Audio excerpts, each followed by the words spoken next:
want to take a minute to talk to you about the predicament that President Roosevelt faced when he took office in 1933. He gained control of a nation that was in financial and social turmoil.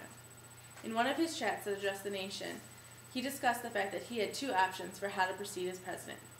On one hand, he could allow the deflation, foreclosures, closing of banks and other institutions, and credit crisis to continue down the path that it was on, which would inevitably result in society feeling the effects of these problems to even greater extents. He saw that if he continued the hands-off approach that was favored by his predecessor, Herbert Hoover, that Americans would fall deeper and deeper into economic and social depression that would only result in what he referred to as a loss of homes, farms, savings, and wages, but also a loss of spiritual values, the loss of the sense of security for the present and for the future, so necessary to the peace and contentment of the individual and of his family. Instead, FDR chose to give prompt attention to the situation and apply a set of programs that would help reinstate confidence in the American government as quickly as possible. With the help of Congress, FDR personally carried out certain programs intended to produce relief, recovery, and reform, and ultimately end the depression crippling the nation.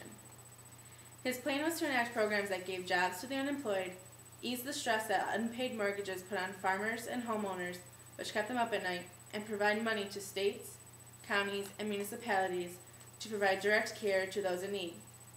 The President asked Congress to enact bills that helped the economic problems that faced farmers, industrial workers, railroaders, and the like.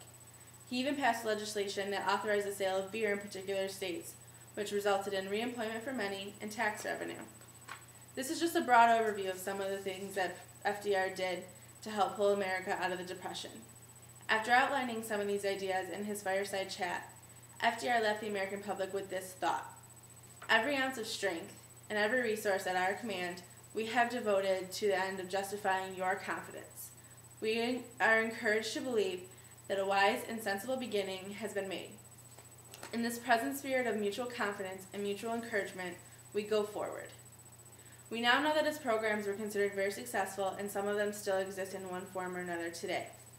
So for the next 2 days, we will work in groups to discover exactly what the specifics of these programs were and why they were able to produce such results.